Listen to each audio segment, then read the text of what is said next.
السلام عليكم ورحمة الله وبركاته. والله شرفت بدن ميل كستو أدون كاد كجوكتان فرحدي عافيمات تاما يعني دين رجين أيام مقال كان وحي نوغا دح مقدر لبا كومانا oo bulshadeena hareerahooda yaala oo guryaheena inooga buuxa laakiin labadan dhakhaatiirtu iyo bahda caafimaadku marka ay eegaan waxay uga qiimo badan yihiin waxyaabaha ibnaadamka macnaha la leh ee sida diamond-ta dahabka iyo lacagta dhakhaatiirtu waxay tilmaamaan waxay yiraahdaan labadan shay haddii dadku sida ay yihiin ay u isticmaali lahaayeen qofkaasi waxa uu ku waari lahaa caafimaad marka laga reebo isbedelka jireed ee jirkeena ku dhaca waxa jira xanuunada laba nooc ayay jirkeena ugu yimaadaan qaybta koobaad inay nagu sababaan xanuunadaas noolaha aadka u haliska badan ee ilma qabatinka ee aan lagu arki karin human naked eyes indhaha ibnaadamka ee viruska iyo bakteeriyada iyo kuwaas qaabka xanuunku inuu nagu soo galo iyo sidoo kale xanuunada jirkeena mararka qaar isbedel ku yimaada inuu ku yimaado sida xanuunka imika macaanka xanuunka stroke xanuunka hypertension isbedel jirkeena ka dhacay ayay ku yimaadaan way jiraan faktaro ama qodobo saameyn ku yeesha kuwaas jirkeena inay ku yimaadaan marka labadani jirka ibnaadamka waxay siiyaan afar shay oo ay iskaga difaacaan labada ugu dhibta badan ee markasta cusbitaalada ayna dhiga labada shay ee ugu dhibta badan ee markasta cusbitaalada ibnaadamka dhiga waa viruska iyo bakteeriyada marka liindhanaanta iyo toontu jirka ibnaadamka waxay ku ridaan afar shay afartaa shay waxay inoo suurageliyaan inaynu dhakhtar ka fogaan iyo inay bakteeriya jirkeena ay ka fogaato iyo in viruska ama noolaha ilma qabatinka ah ee aadka u halista badan labadani xataa way sii kala halis badan yihiin xanuunada uu sababo virusku waa xanuunada inta badan dawada loo waayo xanuunadan inta badan dawada loo waayo noolaha ilma qabatinka ah ee viruska ayaa badi sababa marka labadan shayba jirkeena way ka ilaaliyaan bakteeriyada iyo viruska haddii ibnaadamku sida la doonayo ay u qaataan ay u isticmaalaan haddaba afarta shay ee jirkeena ay ku ridaan marka aynu kuwan isticmaalno waxay kala yihiin citric acid allicin vitamin C iyo kaboonka aadka u qaaliga ee lagu magacaabo organosulfur compound afartaa shay ayay jirkeena siiyaan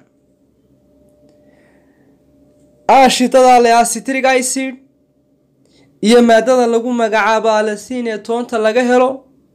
iyo faytamiinka aadka u qaaliga ah ee difaaca ibnaadamka doorka ugu muhiimka ka ciyaara iyo compoundka aynu tilmaamnay ee lagu magacaabo organosulfur compound haddaba afartani jirkeena waxay u suurageliyaan inay inaga qabtaan oo ay naga difaacaan viruska iyo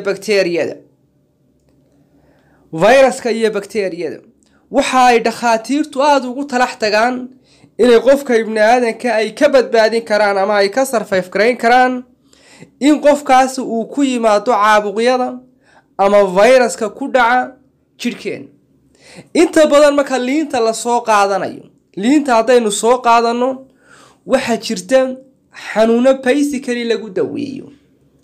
oo dhakhaatiirtuna ay tilmaameen xanuunadaasi in ay si kambiliyaba liintu ay u daweyn karto waxa kamida xanuunka ciridka ku dhaca ama ilkaha ku dhaca ee marka faytamiinka leh vitamin C aynu weyno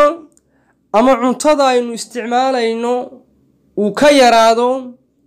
xanuun baa jira la yidhaahdo scurvy disease oo intan ciridka iyo ilkaha saameyn weyn ku yeesha qofku haddii markaa la daweyn waayana ku abuuro ilkuhuba inay daataan ama qofku inuu ilka beelo markaas faytamiinkaas isaga waxaabay dhakhaatiirtu tilmaamayaan haddii uu xaddi fiican oo liindhanaana cuntada uu ku tuujisto inaanu dhakhtarna u baahnayn meel kalena u baahnayn uu sidaa ku bogsanayo oo sidaa uu kaga survive garoobaya xanuunkii dhinaca kale waxaa jirta iyaduna toonta oo difaaca ibni aadanka ku samaysa inay si saayida u laman laabto waxaanay dhakhaatiirtu liiska ugu sarreeya ka soo geliyaan qudarta difaaca ku samaysa dagaalkana la gasha fayraska liinta qudheedu way leedahay antiviral properties waxa la yidhaahdo way leedahay laakiin waxa aada uga xoog badan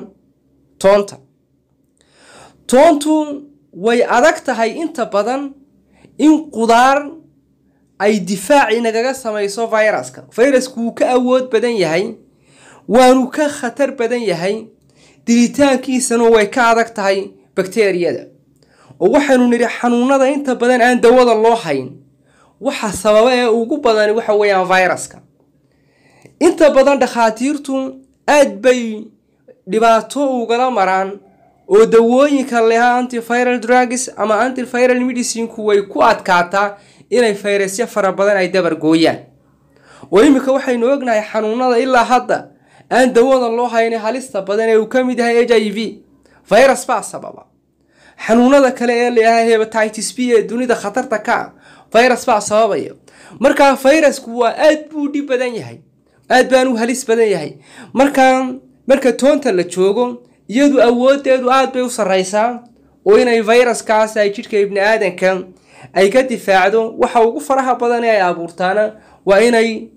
immune systemka ama habdhiska difaaca jidhka inay aad u xoojiso liindhanaanta oo vitamin C ku jira ayaa iyaduna waxay samaysaa inay habdhiska difaaca jidhka ibni aadanka ay aad u xoojiso labadani marka hadday iskaashadaan dhakhaatiirtu waxay tilmaamayaan haddii labadani ay bahoobaan ama ay midoobaan inay ku samayn karaan inay qofka ay ka ilaaliyaan bakteeriyada iyo viruska labadaba maadaama oo compoundska iyo faytamiinaadka iyo macdanaha iyo kuwaasi ku jira ay awood u leeyihiin inay viruskana ay dagaal la galaan bakteeriyadana ay dagaal la galaan marka labadan waxa aad u muhiim ah qofku inaanu dhayalsan oo cuntada qaabka caadiga ah ee aynu isticmaalno ugu isticmaalo laakiin uu si joogto ah u qaato si faa'iidadooda uu si fudud uga helo marka uu cuntada ku darsado intaasaan ku soo ururinayaa. Assalaamu calaykum waraxmatullaahi wabarakaatuh.